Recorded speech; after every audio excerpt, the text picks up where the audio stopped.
भगवत स्वरूप आप सभी श्रोताओं को एक बार पुनः मेरा दंडवत प्रणाम। प्यारे श्रोताओं, इससे पूर्व के भाग में हमने भांडीर वन में श्री कृष्णचंद्र और श्री राधा रानी जी के मिलन की कथा का श्रवण किया और वहीं पर ब्रह्मा जी ने श्री राधा रानी और श्री कृष्ण के विवाह को भी संपन्न किया। आइए अब पूर्व राग का श्रवण करें जो कि श्री राधा बाबा द्वारा रचित है।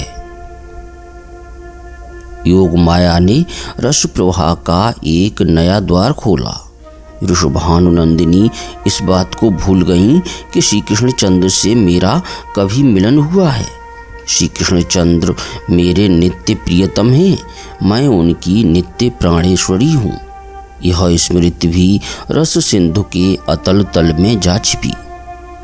प्यारे श्रोताओं, यह विस्मरण प्राकृत जीवों के स्वरूप विस्मरण जैसा नहीं है।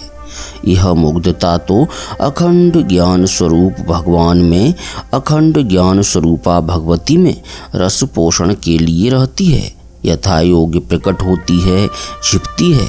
यही तो भगवान की भगवत्ता है कि अनेकों विरोधी भाव एक साथ एक समय में ही उनमें वर्तमान रहते हैं। एक साथ एक समय में ही उनमें अखंड संपूर्ण ज्ञान एवं रसमयी मुग्धता दोनों वर्तमान रहते हैं। वृषभानु दुलारी में अब कैशोर का आविर्भाव हो गया है। उनके श्री अंगों के दिव्य सौंदर्य से भानु प्रसाद तो नित्य अलौकित रहता ही है। वे जिस पथ से वन में पुष्प चयन करने जाती हैं उस पर भी सौंदर्य की किरणें बिखेर जाती हैं। श्रीमुख के उज्ज्वल स्मित से पथ उद्भासित हो जाता है। किसी को अनुसंधान लेना हो, श्री किशोरी इस समय किस वन में है यह जानना हो तो सहज ही जान ले। श्री अंगों का दिव्य सुवास बता देगा। सुवास से उन्मादित उड़ती हुई भ्रमर पंक्ति संकेत कर देगी, आओ मेरे पीछे चले चलो। वृषभानु किशोरी इसी पथ से गई हैं। अस्तु आज भी अपने श्रीअंग सौरभ से वन को सुरभित करती हुई वे पुष्प चयन कर रही हैं। साथ में चिरसंगिनी श्री ललिता हैं। पुष्पित वृक्षों की शोभा से प्रसन्न होकर श्री किशोरी अकस्मात पूछ बैठी, ललिते क्या यही वृंदावन है? हाँ बहन, कृष्ण क्रीड़ा कानन यही है। बस किशोरी के हाथ से पुष्पों का दौना गिर जाता है। ललिता गिरे हुए पुष्पों को उठाने लगती हैं। किसका नाम बताया? भानु दुलारी कंपित कंठ से पुनः पूछती हैं। सखी, यह श्री कृष्ण का क्रीड़ा स्थल है, कहकर ललिता पुष्पों को किशोरी के अंचल में डालने लगती है। तो अब लौट चलो, बहुत पुष्प हो गए, यह कहकर उत्तर की प्रतीक्षा किए बिना ही किशोरी अन्यमयस्क सी हुई भवन की ओर चल पड़ती है। दूसरे दिन श्री ललिता ने आकर देखा किशोरी की तो विचित्र दशा है। शरीर इतना कृश हो गया है मानो वे एक पक्ष से निराहार रही हों। कुंतल राश पीठ पर बिखरी पड़ी है। किशोरी ने आज वेणी की भी रचना नहीं की। मुख ढापे पड़ी है, किसी से भी बात नहीं करती। श्री ललिता ने गोद में लेकर प्यार से सिर सहलाकर मुख उघाड़ा। देखा नेत्र सजल हैं, अरुण हैं, सूचना दे रहे हैं किशोरी सारी रात जागती रही है। बारंबार ललिता के पूछने पर भानु दुलारी कुछ कहने चली, किंतु वाणी रुद्ध हो गई। वे बोल न सकी। ललिता के शत शत प्यार से सिक्त होकर कहीं दो घड़ी बाद वे सखी के प्रति अपना हृदय खोल सकी। रुद्ध कंठ से ही किशोरी ने अपनी दशा का यह कारण बताया।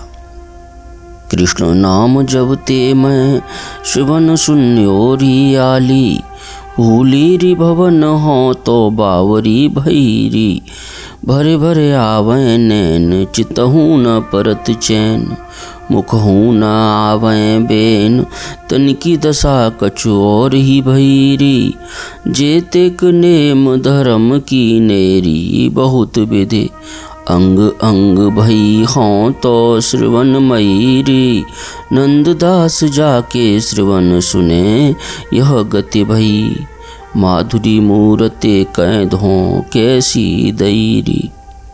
ललिता के नेत्र भी भर आए।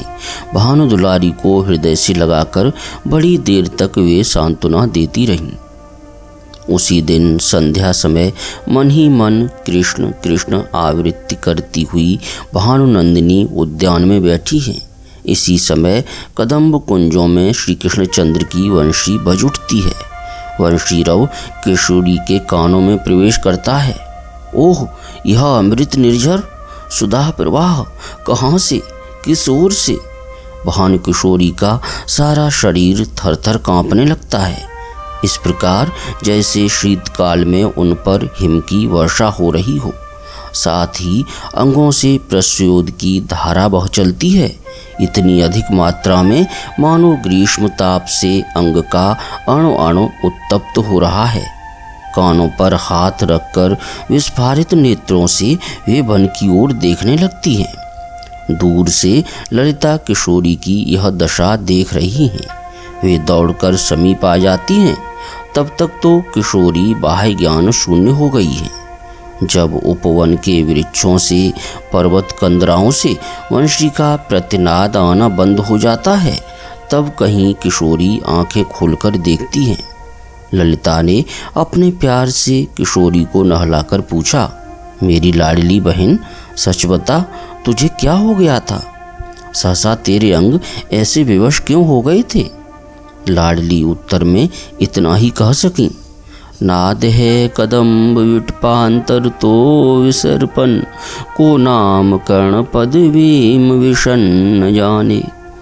ओह, उस कदम्ब वृक्ष के अंतराल से न जाने कैसी एक ध्वनि आई, मेरे कानों में प्रविष्ट हो गई। आह, कदाचित उस अमृत निर्झर के उद्गम को मैं देख पाती। अतिशय शीघ्रता से ललिता ने कहा, बावरी, वह तो वंशी ध्वनि थी। इस बार भानुनंदिनी अत्यधिक उद्विग्न सी हुई, अस्पष्ट स्वर में तुरंत बोल उठी, वह किसी का वंशीनाद था? फिर तो? कहते कहते लाडली पुनः मूर्छित हो गई। श्री विशाखा ने स्वयं श्री कृष्ण का एक चित्र अंकित किया था और उसे श्री राधा के पास लाई थी। श्री कृष्णचंद्र का चित्रपट हाथ में लिए किशोरी देख रही है। नेत्रों से झरझर करता हुआ अनर्गल अश्रु प्रवाह बह रहा है। अंचल से अश्रुमार्जन कर चित्र को देखना चाहती हैं, किंतु इतने में ही आंखें पुनः अश्रुपूरित हो जाती हैं। एक बार ही देख सकीं, उसके बाद जो अश्रुधारा बहने लगी वह रुक नहीं रही है। इसी से चित्र दिखता नहीं। श्री विशाखा ने स्वयं इस चित्र को अंकित किया था। अंकित कर अपनी प्यारी सखी श्री राधा के पास ले आई थी, इस आशा से कि श्री राधा श्री कृष्णचंद्र का नाम सुनकर उनकी ओर अत्यधिक आकर्षित हो गई हैं। चित्रपट के दर्शन से उन्हें सांत्वना मिलेगी, किंतु परिणाम उल्टा हुआ। भानु किशोरी की व्याकुलता और भी बढ़ गई। प्यारे साधकों, विक्षिप्त सी हुई भानु किशोरी प्रलाप कर रही है। अग्निकुंड है, धधक करती हुई उसमें आग जल रही है। उसमें मैं हूँ, पर जली तो नहीं। जलूं कैसे? श्याम जलधर की वर्षा जो हो रही है। स्नेह से सिर पर हाथ फेर कर ललिता विशाखा पूछती हैं, मेरे हृदय की रानी, यह क्या कह रही हो? उत्तर में भानुनंदिनी पागलिनी की तरह हंसने लगती हैं। हंसकर कहती हैं, सुनोगी? अच्छा सुनो। महामरकत द्योति अंगों से शोभा झर रही थी। सिर पर मयूर पिच्छ सुशोभित था। नवकेशोर का आरंभ ही हुआ था। इस रूप में वे चित्रपट से निकले। वितन्वा निस्तन्वा मरकत रुचि नाम रुचिरताम, पटा निष्क्रांतो अभूद धृत शिखी शिखंडो नवेवा। कहकर किशोरी मौन हो गईं। ललिता विशाखा परस्पर देखने लगी।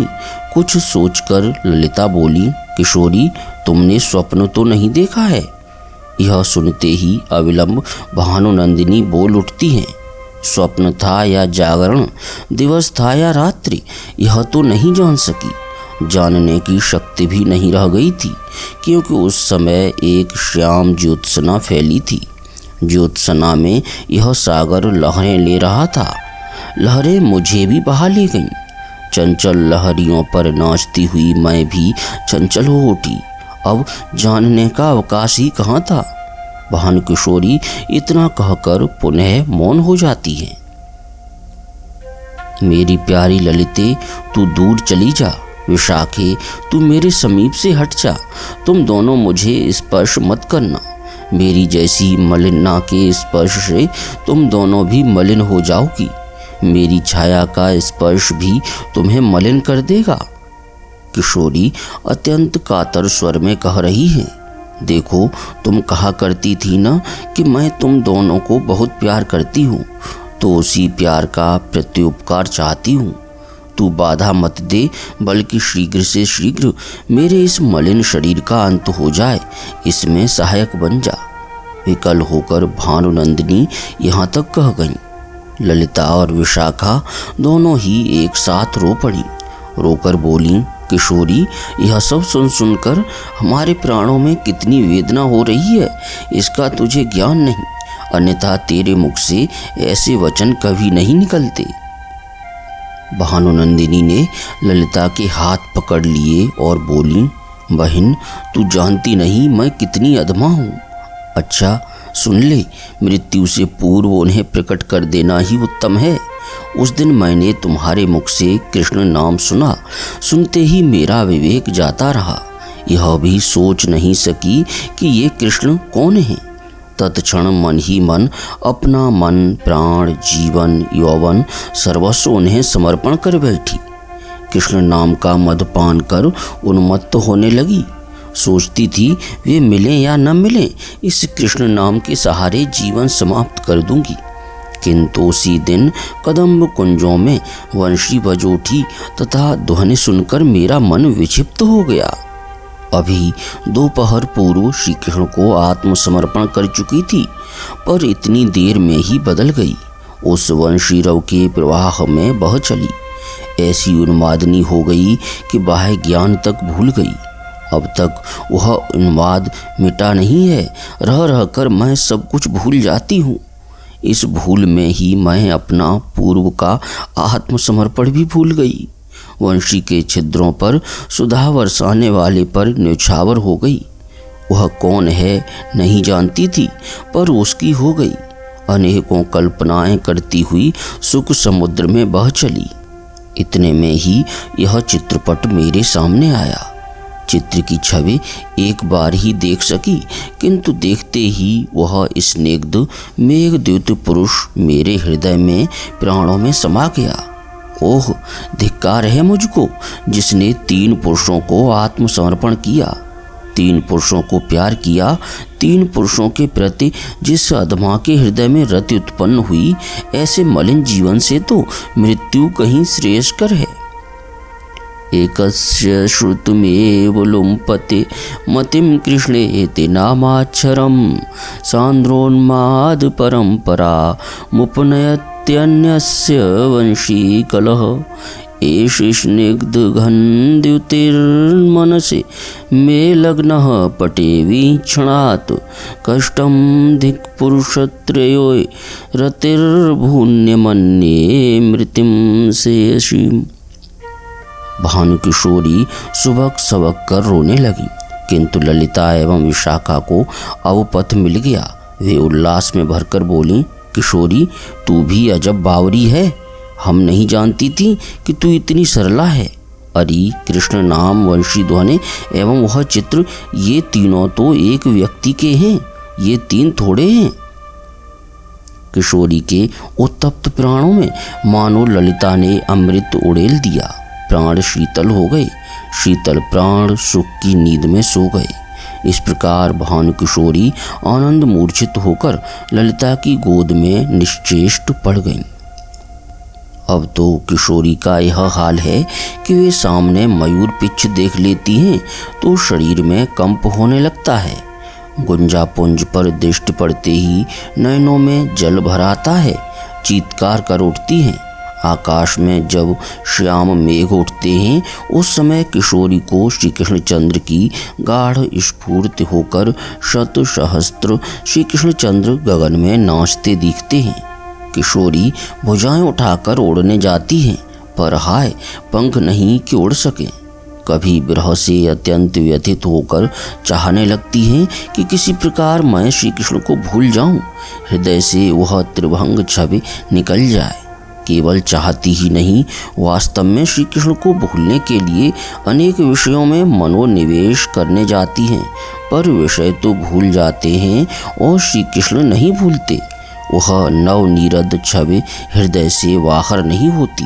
ओह सचमुच क्या ही आश्चर्य है।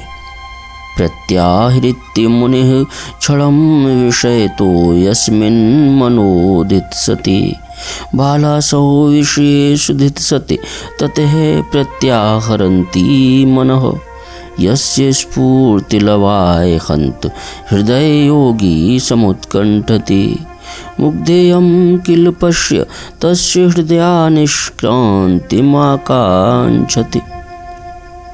विषयों से अपने मन को खींचकर मुनिगण जिन श्री कृष्णचंद्र में क्षणभर के लिए मन लग जाने की इच्छा करते हैं, उन्हीं श्री कृष्णचंद्र में लगे हुए मन को वहाँ से हटाकर विश्वभानुनंदिनी विषयों में लगाना चाहती है। ओह हृदय में जिन श्री कृष्णचंद्र की लौह मात्र स्फूर्ति के लिए योगी उत्कंठित रहते हैं, यत्न करते हैं, फिर भी स्फूर्ति नहीं होती, उन्हीं श्री कृष्णचंद्र को अपने हृदय से हटाने के लिए लाडली इच्छा कर रही है, प्रयत्न कर रही है, फिर भी हटा नहीं पाती। अस्तु इधर श्री राधा किशोरी की तो यह दशा है, किंतु श्री कृष्णचंद्र की ओर से किंचित आकर्षण बाहर से नहीं दिखता।